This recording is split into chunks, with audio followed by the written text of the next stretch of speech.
सुप्रभात बच्चों, आज हम फीस माफ़ के लिए प्रार्थना पत्र करेंगे। तो फीस माफ़ के लिए यानी शुल्क मुक्ति हेतु प्रार्थना पत्र, ये किसको लिखते हैं हम? अपने प्रधानाध्यापक जी को। प्रधानाध्यापक जी को शुल्क मुक्ति हेतु प्रार्थना पत्र कैसे लिखते हैं, तो आइए इसके बारे में देखते हैं। सबसे ऊपर क्या आता है? सेवा में। जैसे मैंने पहले भी एप्लीकेशन में आपको बताया था कि कोई भी अर्जी लिखते हैं, अगर हम विद्यालय में कोई भी अर्जी लिखते हैं तो उसके ऊपर वही सब कुछ आता है। ऊपर सेवा में, फिर उसके बाद श्रीमान प्रधानाध्यापक महोदय, फिर उसके आगे अपने स्कूल का नाम। जैसे मेरे स्कूल का नाम है राजकीय उच्च प्राथमिक संस्कृत विद्यालय। फिर उसके अगली लाइन में संग्रिया, जिला हनुमानगढ़। ये संग्रिया और जिला हनुमानगढ़ जहाँ पर आपका विद्यालय स्थित है। जैसे मेरा विद्यालय संग्रिया में स्थित है और वो कौन से डिस्ट्रिक्ट में पड़ता है? जिले में हनुमानगढ़ में।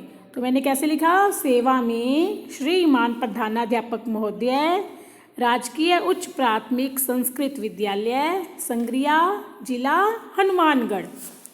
अब इसके बाद विषय, किस विषय के लिए हम प्रार्थना पत्र लिख रहे हैं, तो वो विषय लिखेंगे।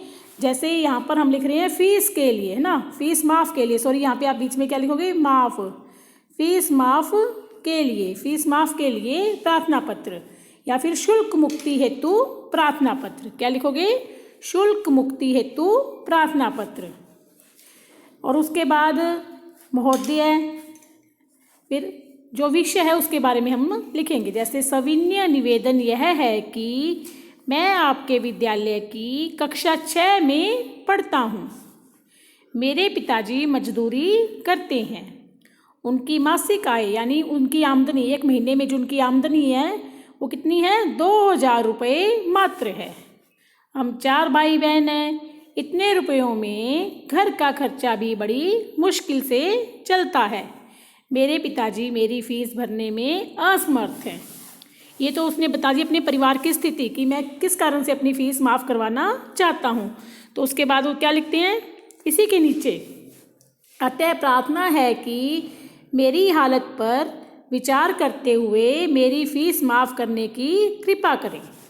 फिर नीचे धन्यवाद, और फिर इधर की साइड आपका आज्ञाकारी शिष्य, अगर लड़की है तो आपकी आज्ञाकारिणी शिष्या। फिर नाम, कक्षा, रोल नंबर, और इस साइड में दिनांक। तो ये हो गया फीस लिखने का तरीका, फीस माफ़ की अर्जी लिखने का तरीका। इसमें एक बात का और ध्यान रखना है बेटा, यहाँ पे मैंने अल्प विराम लगाना रह गया, तो वो आप लगाएंगे श्रीमान प्रधानाध्यापक महोदय के बाद भी यहाँ पे अल्प विराम आएगा। फिर राजकीय उच्च प्राथमिक संस्कृत विद्यालय, इसके बाद भी अल्प विराम आएगा। ठीक है, यहाँ पे लगा के, और संग्रिया, जिला हनुमानगढ़, इसके बाद आप पूर्ण विराम भी लगा सकते हैं।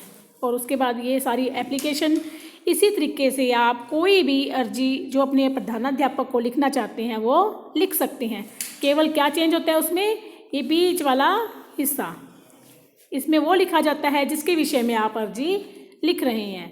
तो ये वाली चीज़ लिखने के बाद जो मैंने बाद में आपको ये लाइनें लिखवाई थी, ये वाली लाइन है ना, ये भी कहाँ पे आएंगी? इसके यहाँ पे नीचे आएंगी। तो इस बात का ध्यान रखना, और इस तरीके से आपको ये शुल्क मुक्ति हेतु प्रार्थना पत्र लिखना है। धन्यवाद।